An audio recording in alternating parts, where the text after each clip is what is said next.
स्वागत है आप सभी का मैथ्स की क्लास यूट्यूब चैनल में।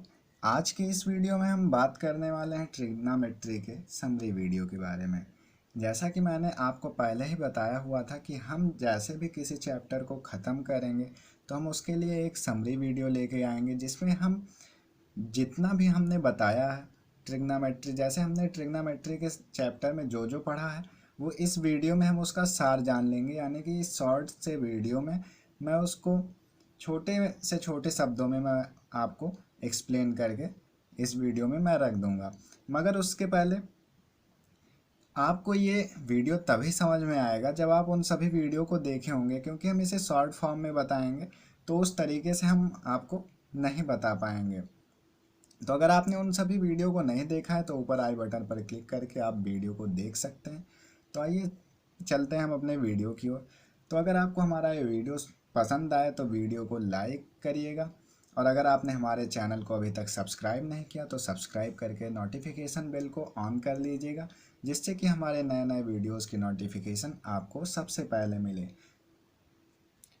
जैसा कि हमने आपको बताया था कि ट्रिग्नोमेट्री शब्द ग्रीक वर्ड से लिया गया है। ग्रीक वर्ड के 3 शब्दों से लिया गया है, ट्राई और गॉन और मेट्रॉन, जिसमें ट्राई का अर्थ होता है 3, गॉन का अर्थ होता है भुजा और मेट्रॉन का अर्थ होता है माप। यानी कि त्रिकोणमिति का शाब्दिक अर्थ होता है 3 भुजाओं की माप, यानी त्रिभुज की तीनों भुजाओं की माप, जिसमें 6 अनुपात होते हैं। साइन यानी कि ज्या, कोसाइन यानी कि कोज्या, और टैनजेंट यानी कि स्पज्या, और टैनजेंट यानी कि व्युत्क्रम स्पज्या, और सेकेंट यानी कि व्युत्क्रम कोज्या, और कोसेकेंट यानी कि व्युत्क्रम ज्या, जिसे हम संक्षिप्त रूप में साइन को साइन से डिनोट करते हैं, और कोसाइन को कॉस से, और टैनजेंट को टैन से, को टैनजेंट को कॉट से, और सेकेंट को सेक से, और कोसेकेंट को कॉसेक से डिनोट करते हैं। और हम कभी भी साइन, जैसे साइन को लिखना हुआ तो हम साइन का पहला वर्ड जो है स्मॉल लेटर में ही रखेंगे, और कोण को हम कैपिटल लेटर में डिनोट करते हैं। और यहाँ पर हमने आपको बताया हुआ था कि त्रिकोणमितीय अनुपातों के बारे में। तो साइन थीटा यानी कि साइन अनुपात लंब और कर्ण का रेशियो के बराबर होता है, यानी कि साइन अनुपात लंब और कर्ण के रेशियो के बराबर होता है। और कॉसेक इसका उल्टा होता है, जो आप यहाँ से जान सकते हैं। यानी कि हमने इसको sine cos tan cot sec cosec में क्यों लिखा है, इसका तो ये जो है फर्स्ट नंबर पे होता है, ये सेकंड, और ये थर्ड, ये फोर्थ, ये 5 और ये 6। मगर मैंने इसको यहाँ से फिर उल्टा कर दिया, इसलिए किया है क्योंकि ये ऊपर वाला सबसे नीचे वाले का उल्टा होता है, यानी कि साइन कॉसेक का उल्टा होता है, और ये दूसरा नंबर वाला इसके ऊपर वाले का उल्टा होता है, यानी कॉस सेक का, और टैन कॉट का। यानी कि साइन कॉसेक का व्युत्क्रम होता है, कॉस सेक का व्युत्क्रम होता है, और टैन कॉट का व्युत्क्रम होता है। व्युत्क्रम कैसे होता है, यानी कि 1/, में होता है। तो यहाँ से हमने आपको बताया हुआ था कि साइन के लिए लंब अपॉन कर्ण का रेशियो होता है, कॉसेक के लिए फिर कर्ण अपॉन लंब का रेशियो हो जाएगा। साइन और कॉसेक की बात तो हो गई। तो कॉस का रेशियो आधार और कर्ण के रेशियो के बराबर होता है, और सेक इसका उल्टा होता है, इसलिए कर्ण अपॉन आधार के रेशियो के ये बराबर होगा। जहाँ पे हमने लिखा है cos theta is equal to 1/सेक थीटा, अथवा करके हम लिख सकते हैं sec theta is equal to 1/कॉस थीटा, यह भी हो सकता है। और टैन का रेशियो हमारा बराबर होता है लंब और आधार के रेशियो के, और कॉट का रेशियो हमारा बराबर होता है आधार और लंब के रेशियो के, यानी कि tan theta is equal to 1/कॉट थीटा, अथवा ये इधर चला जाएगा या इधर भाग में है तो इधर जाएगा तो गुणे में हो जाएगा, tan theta into cot theta is equal to 1। और हमने आपको इसको याद रखने की शॉर्ट ट्रिक भी बताई थी, LAL/KKA, यानी कि लाल बटे कक्का। तो L फॉर लंब, K फॉर कर्ण, A फॉर आधार, L फॉर लंब, यानी कि यहाँ पर हमने लिख दिया L फॉर लंब, A फॉर आधार, K फॉर कर्ण। तो साइन से टैन के लिए आपको इधर से इधर, यानी कि लेफ्ट से राइट, ऊपर से नीचे की ओर आना है रेशियो के लिए, और कॉट से कॉसेक, नीचे राइट से लेफ्ट की ओर, नीचे से ऊपर की ओर जाना है। यानी कि साइन के लिए लेफ्ट से राइट की ओर, साइन के लिए लेफ्ट से नीचे लाल बटे कक्का यानी कि लंब अपॉन कर्ण, कॉस के लिए आधार अपॉन कर्ण, टैन के लिए लंब अपॉन आधार, और कॉट के लिए आधार अपॉन लंब, और इसी प्रकार से कर्ण अपॉन आधार, सेक के लिए और कॉसेक के लिए कर्ण अपॉन लंब। यहाँ से हमने चर्चा की थी कि sine upon sine is equal to 1 upon cosec theta, तो ये इधर चला जाएगा, इनटू में हो जाएगा, तो sine theta into cosec theta is equal to 1, और cos theta is equal to 1 upon sec theta के बराबर होता है, तो सेक थीटा इधर चला जाएगा, तो cos theta into sec theta is equal to 1, और टैन थीटा बराबर होता है 1 अपॉन कॉट थीटा के, तो tan theta into cot theta is equal to 1। और टैन का साइन और कॉस में क्या संबंध है, किस प्रकार से एक दूसरे से जुड़े रहते हैं, इसके बारे में हमने आपको बताया था कि sine theta is equal to लंब बटे कर्ण, और cos theta is equal to आधार अब बटे कर्ण। तो टैन का रेशियो होता है लाल बटे कक्का यानी कि लंब बटे आधार के रेशियो के बराबर होता है, लंब यानी कि BC अपॉन आधार का रेशियो AB। तो अगर हम कर्ण के रेशियो से ऊपर और नीचे अंश और हर में भाग कर दें तो यह साइन अपॉन कॉस के रेशियो के बराबर आ जाता है, इसलिए tan theta is equal to sine theta upon cos theta, और cot theta is equal to cos theta upon sine theta, क्योंकि कॉट थीटा जो है वो उल्टा होता है टैन के, तो जब साइन अपॉन कॉस के बराबर है टैन, तो कॉट बराबर होगा कॉस अपॉन साइन के।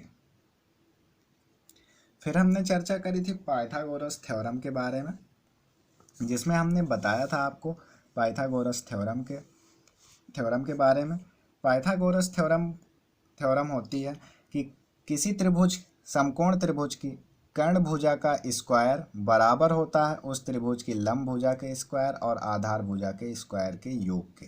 तो कर्ण का स्क्वायर इज इक्वल टू लंब का स्क्वायर प्लस आधार का स्क्वायर, जिसे हम इस प्रकार से भी k का square is equal to l का स्क्वायर प्लस आधार का स्क्वायर इस तरीके से भी लिख सकते हैं, जिससे हमें अगर कोई दो भुजा दी गई होती है तो तीसरी भुजा को ज्ञात करने में आसानी होती है। फिर हमने आपको बताया था कुछ विशिष्ट कोणों के त्रिकोणमितीय अनुपात के बारे में, यानी कि किसी भी अनुपात का 30 डिग्री, 60 डिग्री या 45 डिग्री, 0 डिग्री, 90 डिग्री के मान के बारे में। तो यहाँ से हमने चर्चा की थी साइन 60 डिग्री के मान के ऊपर। तो sine 60 degree is equal to लंब अपॉन कर्ण, जहाँ से लंब हमने यहाँ पर भुजा ली थी, समबाहु त्रिभुज हमने लिया था, सबकी भुजा 2a 2a और 2a है। यहाँ से हमने समबाहु त्रिभुज के शीर्ष से उसकी सम्मुख भुजा पर लंब गिरा दिया था, तो हम यह जानते हैं कि समबाहु त्रिभुज के शीर्ष से उसकी सम्मुख भुजा पर डाला गया लंब भुजा को समद्विभाजित करता है। ये 2a थी तो इसका एक पार्ट a हो जाएगा, एक पार्ट a हो जाएगा। फिर हमें ये दोनों भुजाएं पता चल गए थे, तो लंब का मान हमने पाइथागोरस प्रमेय से निकाल लिया था। तो लंब का मान हमने पाइथागोरस प्रमेय से निकाला हुआ है। यहाँ पे आप देख सकते हैं k का square is equal to l का स्क्वायर प्लस आधार का स्क्वायर। तो यहाँ से लंब का square is equal to k का स्क्वायर माइनस a का स्क्वायर, a इधर पक्षांतर हो गया। तो कर्ण का स्क्वायर 2a का स्क्वायर माइनस आधार का स्क्वायर यानी कि a का स्क्वायर, तो 2a का square 4a square minus a का स्क्वायर a स्क्वायर, यहाँ 4a स्क्वायर में से a स्क्वायर चला गया तो 3a स्क्वायर, और इधर से स्क्वायर हट गया तो स्क्वायर रूट लग गया, फिर a स्क्वायर तो बाहर आ गया, अंडर रूट 3 हो गया, यानी कि लंब is equal to a root 3 या 3 रूट a, कुछ भी आप कह सकते हैं। तो यहाँ से हम हमारे त्रिभुज के लंब का मान आ गया। फिर साइन के अनुपात को हमने यहाँ पर लिखा लंब अपॉन कर्ण। लंब हमारा AD का मान a रूट 3 और कर्ण 2a था, तो a root 3 upon 2a, a से a कैंसिल हो गया और अंडर रूट 3/2 मान आ गया। और साइन 30 डिग्री के लिए यहाँ पे तो कोण 60 डिग्री बना हुआ था, यहाँ से जब हमने इस पर लंब डाला था तो यहाँ पर ये 30 डिग्री हो गया। और 30 डिग्री के लिए जब मान हम निकालेंगे तो 30 डिग्री के सामने वाली भुजा लंब होगी और ये कर्ण होगा और ये वाला ये आधार हो जाएगा। तो लंब अपॉन कर्ण यानी कि a/2a, तो यहाँ से a/2a हमने यहाँ पर लिखा। फिर a से a कट गया और साइन 30 डिग्री का मान 1/2 के बराबर आ गया। cos 45 डिग्री के लिए हमने एक समकोण त्रिभुज लिया। जब 45 डिग्री दोनों का एंगल हुआ तो ये दोनों भुजाएं भी बराबर होंगी, यानी कि BD = AD। ये दोनों भुजाएं आपस में बराबर हुई तो ये अगर A हुई तो ये दूसरी वाली भी भुजा A हुई।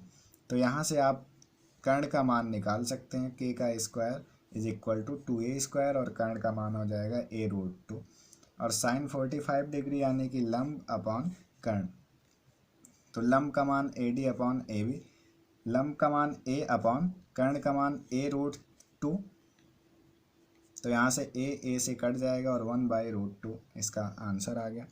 और साइन 0 और साइन 90 डिग्री के मान के लिए हमने आपको एक फैक्ट बताया था कि साइन 0 डिग्री कब होगा, जब ये वाली भुजा कर्ण भुजा धीरे धीरे झुकती हुई आधार पर आ जाएगी, तब ये 0 डिग्री हो जाएगा। तो हमारा ये लंब कहाँ रह जाएगा, लंब तो रहेगा नहीं। तो 0/समथिंग इज और बड़ा 0। और साइन 90 डिग्री के लिए हमने बताया था ये वाली भुजा इधर की ओर खिसकती चली जाएगी और ये हमारा लंब जो है ये भी धीरे धीरे इधर की ओर खिसकता जाएगा। क्यों? क्योंकि यहाँ से अगर ये भुजा इधर चली गई तो ये पॉइंट हमारा यहाँ पे आ जाएगा। यहाँ पे जब ये पॉइंट आएगा तो लंब हमारा यहाँ पे आ जाएगा, यानी कि C यहाँ पे आ जाएगा। तो ये भुजा यानी कि जैसे जैसे ये भुजा इधर को खिसकती जाएगी और ये C पॉइंट भी इधर की ओर आता जाएगा और एक समय ऐसा आएगा कि ये दोनों एक ही पॉइंट पर आ जाएंगे। फिर जब ये 90 डिग्री हो जाएगा तब फिर ये लंब, ये वाला लंब कर्ण के बराबर हो जाएगा। तो लंब अपॉन कर्ण यानी कि लंब जब कर्ण के बराबर हो जाएगा, यानी कि अगर लंब a हुआ तो कर्ण भी a होगा, यानी कि साइन का रेशियो होता है लंब अपॉन कर्ण का, तो a/a = 1, इसलिए साइन 90 डिग्री का मान 1 होता है। फिर हमने चर्चा की थी त्रिकोणमिति के अनुपातों की सारणी के बारे में कि हम उन्हें कैसे याद करें। हमने आपको बताया था कि साइन का मान हम क्यों निकाल रहे हैं, क्योंकि साइन का मान अगर हमें पता चल जाएगा तो हम उससे सभी का मान निकाल सकते हैं। तो ये कुछ स्पेसिफिक एंगल्स के मान हमने लिखे हुए हैं, 0, 30, 45, 60 और 90 डिग्री के मान। साइन थीटा, साइन 0 का मान हमने 0 प्रूव किया था पीछे, मैंने अभी बताया। 30 का मान 1/√2 और 45 डिग्री का मान 1/√2 और 60 का मान √3/2 और 90 का मान 1। कॉस के लिए ये उल्टा होता चला जाएगा, यानी कि जो है साइन 90 के लिए है वो कॉस 0 के लिए हो जाएगा, यानी कि सबसे पीछे वाला सबसे आगे, उसके पहले वाला उसके बाद में, और उसके पहले वाला उसके बाद, और उसके पहले वाला इसके बाद, और इसके पहले वाला इसके बाद। ठीक है ना। फिर tan = sign upon cos theta, तो साइन अपॉन कॉस यानी कि 0/1, तो और बड़ा 0 यानी कि 0/समथिंग = 0 और 1/2 और √3/2, तो 2 से 2 कैंसिल हो जाएगा और 1/√3, यहाँ से ये पूरा पूरे से कैंसिल हो जाएगा तो 1, और यहाँ से 2 से कैंसिल हो जाएगा √3 और 1/0 = इनफाइनाइट। फिर tan के लिए, कॉट के लिए भी अब हमारा tan का मान आ चुका है, तो इसलिए कॉट के लिए हम इसको फिर से जैसे कॉस के मान के लिए किए थे वैसे ही इसको भी लिखते हुए चले जाएंगे, यानी कि सबसे पीछे वाला सबसे आगे, इसके पहले वाला इसके बाद, इसके पहले वाला इसके बाद, इसके पहले वाला इसके बाद, इसके पहले वाला इसके बाद। फिर सेक के लिए हम जानते हैं सेक उल्टा होता है कॉस का, यानी कि 1/cos होता है सेक। तो 1/1 = 1, 1/√3/2, तो 2 ऊपर चला जाएगा, 2/√2।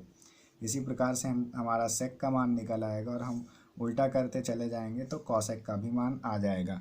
फिर हमने आपको बताया था फिंगर ट्रिक के बारे में, यानी कि हम अपनी उंगलियों पर भी इनका मान याद रख सकते हैं साइन। और तो साइन के लिए हमें क्लॉकवाइज डायरेक्शन में जाना होता है और कॉस के लिए एंटी क्लॉकवाइज डायरेक्शन में हम जाते हैं। तो ये हमारी उंगली हुई, तो सबसे नीचे वाली उंगली 0 डिग्री, ये 30 डिग्री, ये 45, ये 60 और ये 90 डिग्री को डिनोट करती है, जो मैंने यहाँ पर बनाया हुआ है 0, 30, 45, 60 और 90। तो अगर आपको साइन 0 का मान निकालना है तो आपको क्लॉकवाइज डायरेक्शन में उंगलियों को गिनना होगा। तो 0 डिग्री की ये उंगली हुई तो इसके नीचे तो कोई उंगली ही नहीं है, तो साइन 0 के लिए 0/2, यानी कि इसका फार्मूला होता है उंगलियों की संख्या अपॉन 2, यानी कि उंगलियों के संख्या के अंडर रूट को 2 से भाग कर देते हैं। और साइन 30 का मान, साइन 30 वाली उंगली ये है, इसके नीचे कितनी उंगली हैं, एक उंगली है केवल, तो यानी कि उंगलियों की संख्या अंडर रूट 1 और अपॉन 2, तो 1 तो अंडर रूट से बाहर आ जाएगा, तो इसलिए 1/2 इसका मान हो जाएगा। 45 के लिए नीचे 2 उंगलियां हैं, तो अंडर रूट 2/2, यहाँ से आप 2 को under root 2 into under root 2 लिख सकते हैं। एक अंडर रूट 2 से एक अंडर रूट कट जाएगा और 1/√2 इसका मान हो जाएगा। और इसी प्रकार से हमने कॉस के लिए आपको बताया था कि कॉस के लिए हम एंटी क्लॉकवाइज डायरेक्शन में उंगलियों को गिनेंगे। तो कॉस 0 का अगर हमें मान ज्ञात करना है तो एंटी क्लॉकवाइज में कितनी उंगलियां हैं, 1 2 3 4 उंगलियां हैं, तो हम यहाँ पर अंडर रूट 4 लिखेंगे।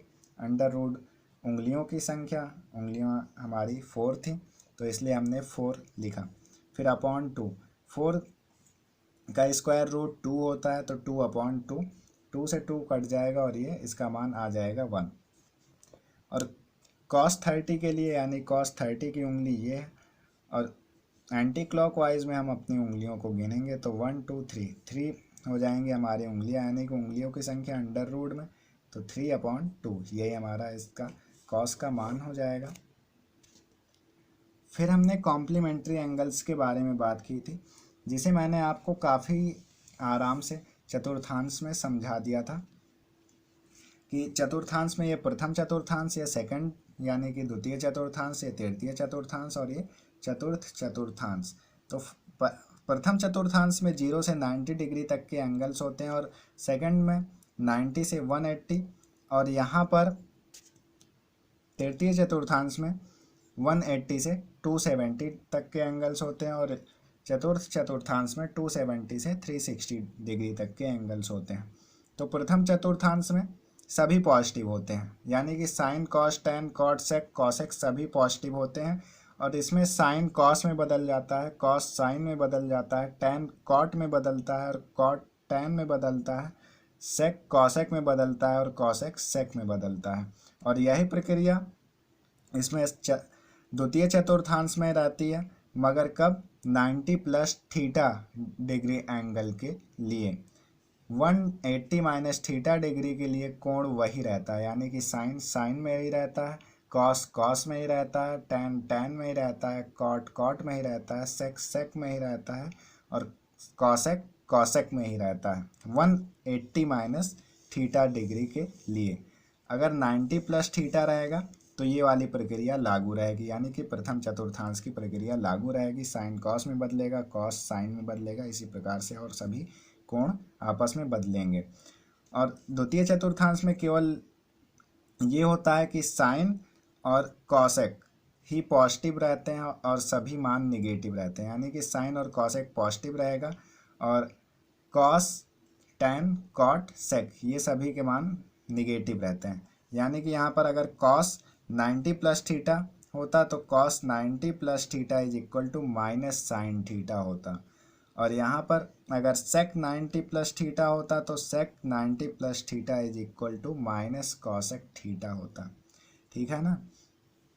तो तृतीय चतुर्थांश में 180 प्लस थीटा और 240 माइनस थीटा तक के कोण आते हैं, मगर हाई स्कूल सिलेबस में केवल 180 प्लस थीटा तक ही बताया जाता है, तो इसी पर हम चर्चा करेंगे। 180 प्लस थीटा के में तृतीय चतुर्थांश में केवल टैन और कॉट डिग्री के एंगल्स ही पॉजिटिव होते हैं, बाकी सारे निगेटिव होते हैं, यानी कि साइन कॉस सेक कॉसेक ये चारों निगेटिव, केवल टैन और cot positive. Tan 180 plus theta tan में ही रहेगा, कॉट 180 प्लस थीटा कॉट में ही रहेगा, यानी कि इसमें कोण के मान बदलते नहीं हैं, जिस प्रकार से फर्स्ट और सेकंड चतुर्थांश में बदलते हैं, मगर इसमें नहीं बदलते। तो आइए अब हम अपने अगले टॉपिक पर चलते हैं जो हमने इसके बाद बताया था। फिर हमने ट्रिग्नोमेट्रिक आइडेंटिटीज़ के बारे में बात की थी, यानी कि त्रिकोणमितीय सर्वसमीकरणों के बारे में बात की थी, जो कि 3 प्रकार की मुख्यतः होती हैं। Sine square theta plus cos square theta is equal to 1, 1 plus tan square theta is equal to sec square theta, और 1 plus cot square theta is equal to cosec square theta. इसे हमने प्रूव करना भी सीखा था। यहाँ से हमने एक समकोण त्रिभुज लिया था पी क्यू आर, जिसमें एक कोण थीटा था, और पाइथागोरस प्रमेय से कर्ण का स्क्वायर इज इक्वल टू लंब का स्क्वायर प्लस आधार का स्क्वायर। फिर हमने इसमें बारी बारी से एक बार कर्ण का भाग दिया, फिर एक बार आधार का भाग दिया, फिर एक बार लंब का भाग दिया। जब हमने कर्ण का के स्क्वायर का भाग दिया था तो ये वाला इक्वेशन हमें प्राप्त हुआ था, यानी कि 1 plus sign square theta plus cos square theta. ज़्यादा जानकारी के लिए आप हमारे पिछले वीडियोज़ को देख सकते हैं। फिर हमने समीकरण 1 के दोनों पक्षों में क्यू आर स्क्वायर यानी कि आधार स्क्वायर से भाग दिया था, तो यहाँ पर हमें ये वाला मान प्राप्त हो गया था, यानी कि sec square theta is equal to tan square theta plus 1। फिर अगर हम लंब का भाग देंगे तो यहाँ पर हमें 1 plus cot square theta is equal to cosec square theta वाला मान प्राप्त हो जाएगा, जिसे हमने आपको होमवर्क में दिया था। बस इसी सभी चीज़ों के साथ आपकी ट्रिग्नोमेट्री यहाँ पर ख़त्म हो जाती है हाई स्कूल लेवल की।